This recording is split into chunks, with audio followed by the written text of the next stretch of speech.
नमस्कार दोस्तों, स्वागत है आपका ग्लोबल वॉल्ट में, जहां हम दुनिया की सबसे रहस्यमयी, दिलचस्प और खतरनाक कहानियों को उजागर करते हैं। आज हम बात करेंगे उस युद्ध की जिसने पूरी दुनिया को हिलाकर रख दिया है, रूस और यूक्रेन के बीच चल रहे संघर्ष की। कुछ जंगें सिर्फ देशों के बीच नहीं होती, वो इंसानियत, भरोसे और भविष्य के बीच होती हैं। फरवरी 2022, एक ऐसा दिन जब दुनिया ने देखा कि इतिहास दोहराया जा सकता है।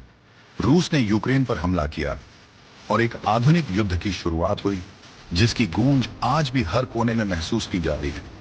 ये सिर्फ गोलियों और बमों की कहानी नहीं है, ये कहानी है टूटी हुई उम्मीदों की, उजड़े शहरों की, मासूम चेहरों की जो शांति के लिए तरस रहे हैं।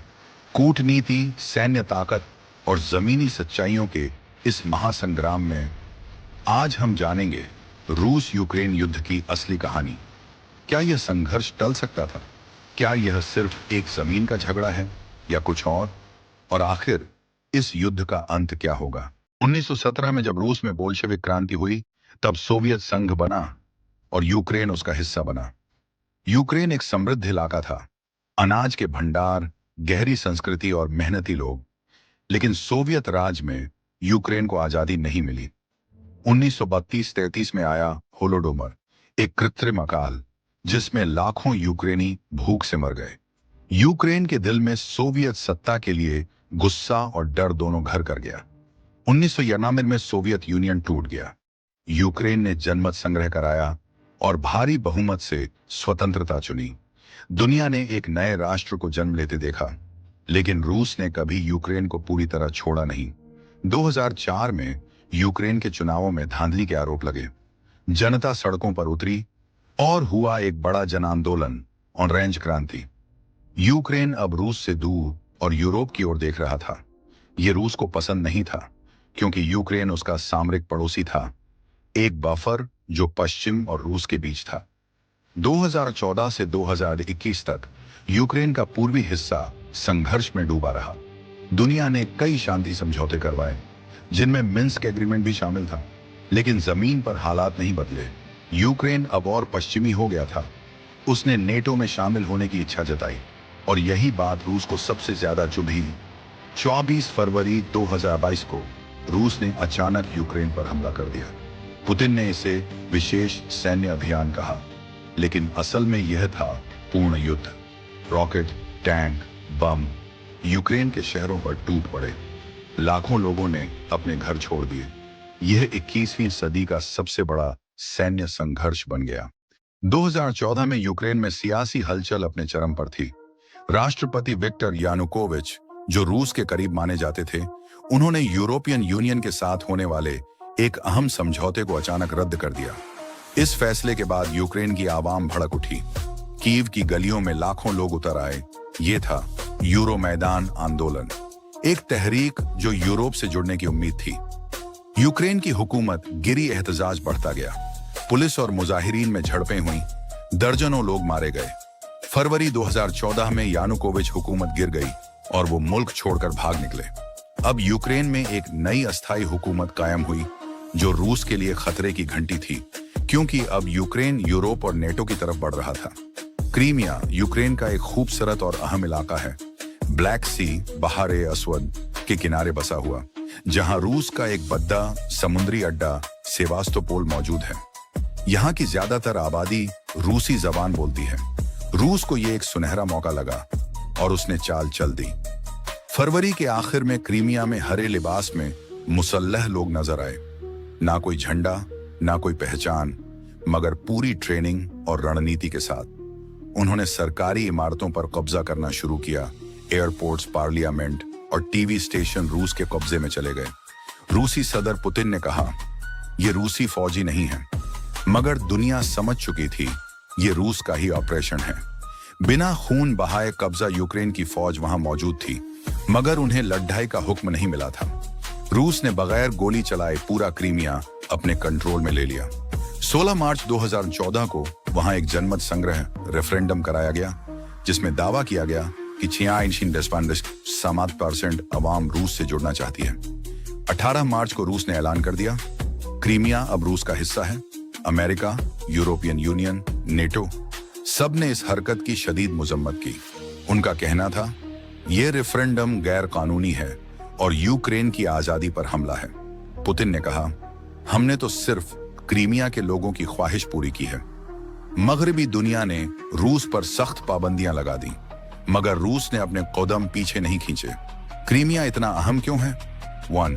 फौजी अहमियत। यहां रूस का ब्लैक सी फ्लीट मौजूद है।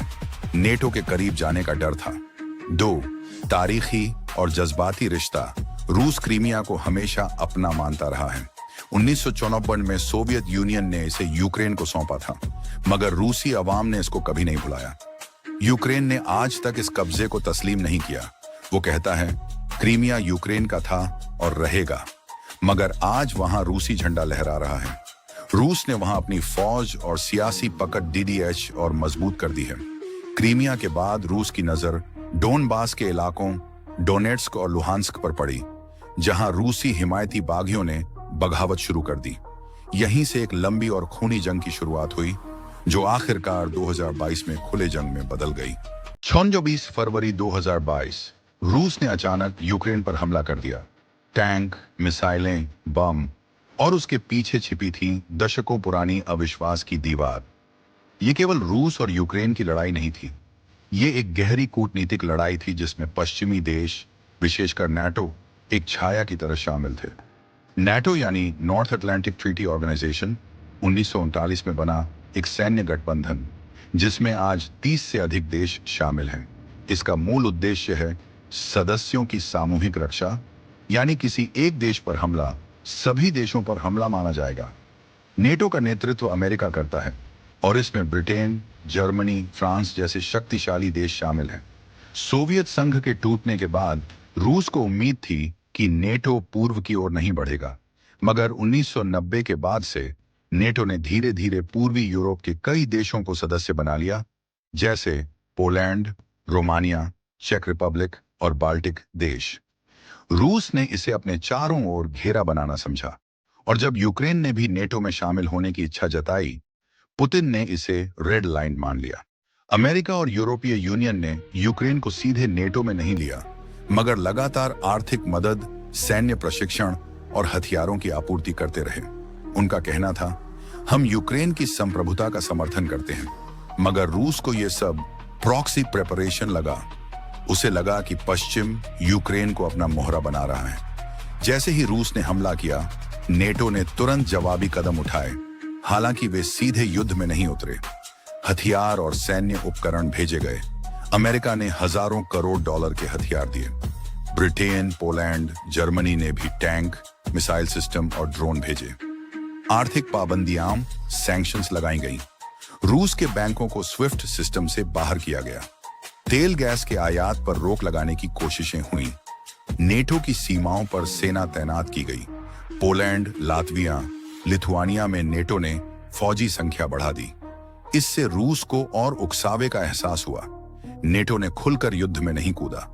वो चाहता था कि युद्ध यूक्रेन तक सीमित रहे, क्योंकि सीधा टकराव तीसरे विश्व युद्ध की शक्ल ले सकता था। इसलिए उन्होंने कहा, हम यूक्रेन की मदद करेंगे, मगर सीधे लड़ाई में नहीं उतरेंगे। नेटो देशों में मीडिया ने यूक्रेन के लिए सहानुभूति की लहर चलाई। जेलेंस्की को एक नायक की तरह पेश किया गया।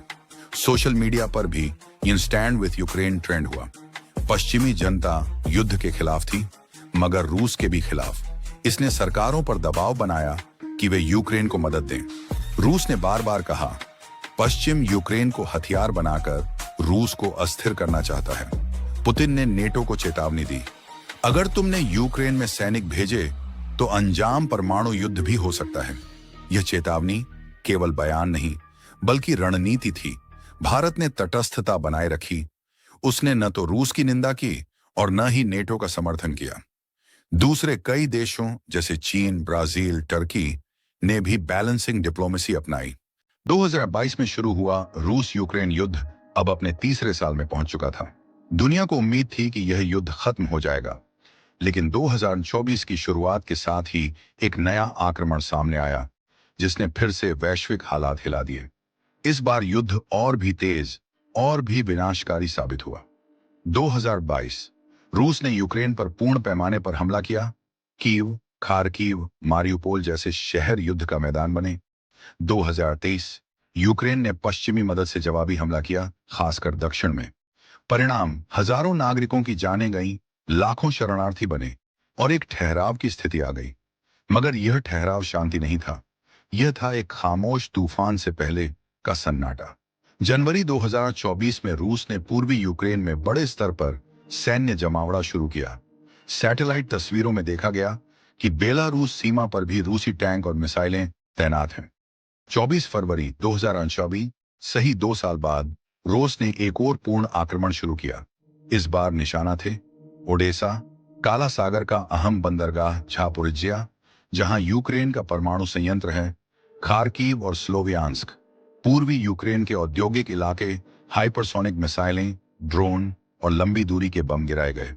एक दिन में ही 150 से अधिक लोग मारे गए और सैकड़ों घायल। 2024 के इस युद्ध में साइबर अटैक और डिजिटल प्रोपेगेंडा पहले से कहीं अधिक रहा। यूक्रेन के बैंकिंग सिस्टम पर हमला, रेलवे और एयर ट्रैफिक को जाम करना, सोशल मीडिया पर फर्जी खबरें फैलाना, रूस और यूक्रेन दोनों ने इसे एक डिजिटल फ्रंट बना दिया। इस बार भी अमेरिका, ब्रिटेन और नेटो ने यूक्रेन को सैन्य सहायता भेजी, लेकिन वो सीधे युद्ध में नहीं उतरे। F-16 जेट्स, टैंक और आधुनिक डिफेंस सिस्टम यूक्रेन को मिले, मगर रूस ने चेतावनी दी, अगर पश्चिम ने सीमा पार की, नतीजे परमाणु हो सकते हैं। यह एक बार फिर तीसरे विश्व युद्ध का खतरा बनकर सामने आया। यूक्रेन के राष्ट्रपति वोलोदिमीर जेलेंस्की अब भी मैदान में डटे थे। उनका भाषण, हम अपने हर इंच जमीन के लिए लड़ेंगे, हम थक सकते हैं मगर झुकेंगे नहीं। यूक्रेनी जनता ने फिर से एकजुट होकर अपनी फौज का साथ दिया, लेकिन थकावट और जान माल का नुकसान बढ़ता ही जा रहा था। रूस ने यूरोप को दबाने के लिए तेल और गैस को फिर से हथियार बना दिया। शीत ऋतु में कई यूरोपीय देश ऊर्जा संकट में आ गए। वहीं पुतिन ने बार बार परमाणु विकल्प की बात छेड़ी, जिसने वैश्विक शेयर मार्केट, तेल के दाम और कूटनीति को हिला दिया। भारत ने एक बार फिर तटस्थता की नीति अपनाई और शांति की अपील की। चीन ने रूस का खुला समर्थन नहीं किया, लेकिन पश्चिम के खिलाफ बयान जरूर दिए। दक्षिण एशिया ने इस युद्ध को वैश्विक अस्थिरता की नजर से देखा, जहां सब कुछ बदल रहा था सिवाय इंसान की लालच के। 2024 में भी लाखों यूक्रेनी नागरिकों को अपने घर छोड़ने पड़े। अस्पतालों पर बमबारी, स्कूलों में गोलियां, बच्चों की लाशें मलबे में। संयुक्त राष्ट्र ने कहा, यह युद्ध नहीं, एक मानवता के खिलाफ अपराध है। 2024 का यह नया आक्रमण यह साबित करता है कि यह युद्ध सिर्फ सीमाओं की लड़ाई नहीं है, यह भविष्य के वर्चस्व की जंग है। रूस पीछे हटने को तैयार नहीं, यूक्रेन हार मानने को तैयार नहीं, और दुनिया एक डरावने मोड़ पर खड़ी है।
जब टैंक चलते हैं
दर्दनाक पहलू यह था कि इलाज करने वाले खुद घायल हो गए।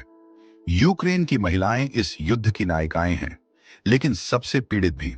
कई महिलाएं रेप और यौन हिंसा की शिकार हुई। बॉर्डर क्रॉस करते समय तस्करों ने उनका शोषण किया। लाखों महिलाएं अकेले बच्चों को लेकर शरणार्थी बन गईं। बहुत सी अपने पतियों, बेटों को खो चुकी हैं और अब युद्ध में घायल देश की रीढ़ बनी हुई हैं। जब लोग भागते हैं तो सबसे पीछे रह जाते हैं बुजुर्ग, विकलांग और बीमार। हजारों वृद्ध आश्रमों में ही फंसे रह गए। व्हील चेयर पर लोग सुरक्षित जोन तक नहीं पहुंच सके। बहुतों की मौत ठंड और भूख से हुई। बगैर किसी गोली के 2022 से 2024 के बीच 70 लाख से अधिक यूक्रेनी नागरिक विदेशों में शरणार्थी बन गए। पोलैंड, जर्मनी, रोमानिया में सबसे ज्यादा पहुंचे जिनके पास पासपोर्ट साधन नहीं थे। वो देश के अंदर ही आईडीपीज, इंटरनली डिस्प्लेस्ड पर्संस, बनकर रह गए। इन शरणार्थियों की कहानी सिर्फ भूख और बेघर होने की नहीं है, बल्कि पहचान खोने की भी है। एक युद्ध इंसान से उसका नाम, जाति, घर सब छीन लेता है। एक ऐसा पहलू जो अक्सर अनदेखा रह जाता है, वो है मानसिक स्वास्थ्य। PTSD, post traumatic stress disorder के मामले बढ़े बच्चों में डर, गुस्सा और चुप्पी। घर कर गई बुजुर्गों में डिप्रेशन, महिलाओं में आत्महत्या की प्रवृत्ति। डॉक्टर कहते हैं ये जख्म गोली से नहीं, यादों से बने हैं और इनका इलाज युद्ध खत्म होने के बाद भी चलेगा। यूक्रेन में अब कोई नॉर्मल दिन नहीं होता। हर दिन एयर रेड सायरन बजते हैं। स्कूल की जगह बंकर में क्लास राशन की लंबी लाइनें। लाइट, पानी, इंटरनेट कभी भी बंद हो जाता है। यह एक ऐसा जीवन है जहां हर सांस संघर्ष है। इस तमाम अंधेरे के बीच कुछ चेहरे उम्मीद की रोशनी बनकर उभरे। एक 9 साल की बच्ची जो मलबे में फंसी मां को गाना गाकर हौसला देती है। एक बुजुर्ग जो हर दिन खारकीव की सड़कों पर घायल जानवरों की सेवा करता है। टीचर जो बच्चों को बंकर में पढ़ाते हैं। डॉक्टर्स जो बिजली के बिना भी ऑपरेशन करते हैं। ये कहानियां बताती हैं कि युद्ध लड़ा जाता है सेना से, मगर जीता जाता है इंसानियत से। भारत की विदेश नीति हमेशा से गुटनिरपेक्षता की रही है, यानी किसी भी एक वैश्विक शक्ति के पक्ष में झुकाव नहीं। जब रूस ने यूक्रेन पर हमला किया तो दुनिया भारत से एक स्पष्ट प्रतिक्रिया की उम्मीद कर रही थी, लेकिन भारत ने संयम से काम लिया। संयुक्त राष्ट्र में भारत ने कई बार मतदान से परहेज, एब्स्टेन किया। भारत ने न युद्ध का समर्थन किया, न खुलकर निंदा की, बल्कि हमेशा संवाद और शांति पर जोर दिया। प्रधानमंत्री नरेंद्र मोदी ने सार्वजनिक रूप से कहा, यह युद्ध का युग नहीं है। इस बयान ने दुनिया को दिखाया कि भारत तटस्थ रहते हुए भी शांति की पैरवी कर सकता है। भारत और रूस के संबंध दशकों पुराने हैं। रूस आज भी भारत का सबसे बड़ा रक्षा सहयोगी है। भारत अपनी सेना के 60-70% रक्षा उपकरण रूस से आयात करता है। ऊर्जा संकट के समय भारत ने रूस से रियायती तेल खरीदकर अपने नागरिकों को राहत दी। दूसरी ओर भारत अमेरिका, यूरोप और जापान जैसे देशों के साथ भी मजबूत संबंध बनाए रखना चाहता है, जैसे कि क्यूयूएड संगठन में उसकी भागीदारी। इसीलिए भारत को ऐसा संतुलन बनाना पड़ा जिसमें ना तो रूस नाराज हो और ना ही पश्चिमी देश। रूस यूक्रेन युद्ध पर एशियाई देशों की प्रतिक्रियाएं एक जैसी नहीं रही। हर देश ने अपने राष्ट्रीय हितों के अनुसार निर्णय लिया। चीन ने रूस की आलोचना नहीं की, बल्कि पर्दे के पीछे सहयोग किया।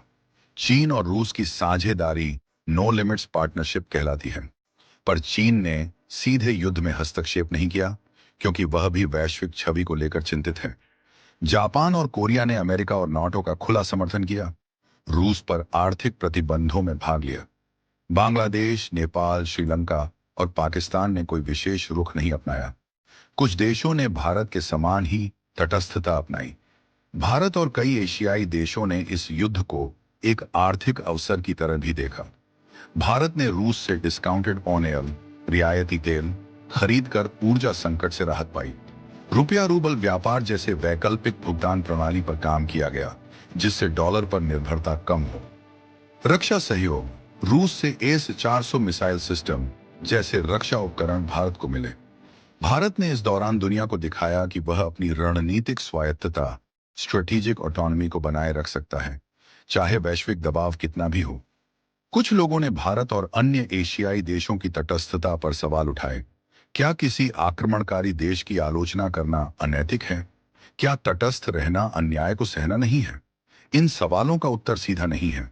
भारत ने कई बार मानवाधिकारों और संप्रभुता की रक्षा की बात की, पर किसी एक पक्ष का नाम नहीं लिया। भारत की प्राथमिकता स्पष्ट थी: अपने नागरिकों की सुरक्षा, घरेलू स्थिरता और वैश्विक कूटनीतिक संतुलन। भारत की मीडिया में युद्ध को लेकर दो तरह की कवरेज देखी गई। कुछ चैनलों ने रूस के पक्ष को अधिक उजागर किया, यह दिखाते हुए कि पश्चिमी देश दोहरा मापदंड अपनाते हैं। वहीं कुछ मीडिया संस्थानों ने यूक्रेन के पक्ष को दिखाया और रूसी आक्रमण की आलोचना की। जनता भी दो भागों में बंटी रही। कुछ ने रूस को पुराना दोस्त माना और कुछ ने यूक्रेन की संप्रभुता का समर्थन किया। भारत का संतुलित रुख और विश्वसनीयता उसे एक संभावित मध्यस्थ, मीडिएटर बनाता है। रूस और यूक्रेन दोनों भारत से नाराज नहीं हैं।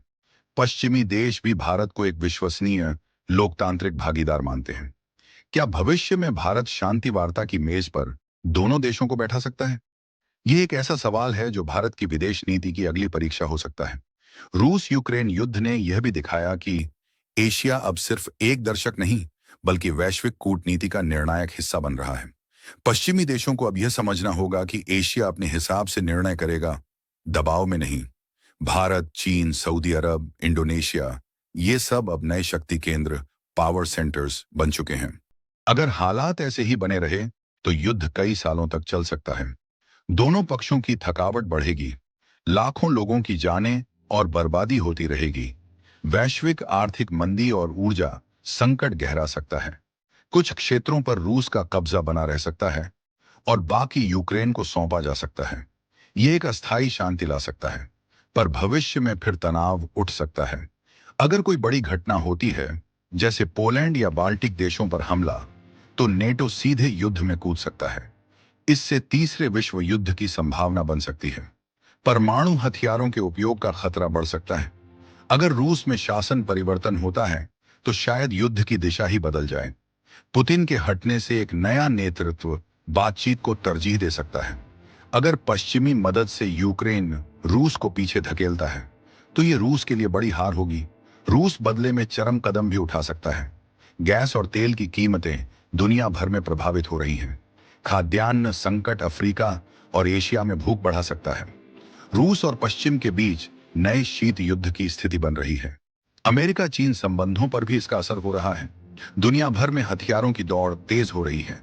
देशों ने अपने रक्षा बजट बढ़ा दिए हैं। रूस के पास दुनिया का सबसे बड़ा परमाणु शस्त्रागार है।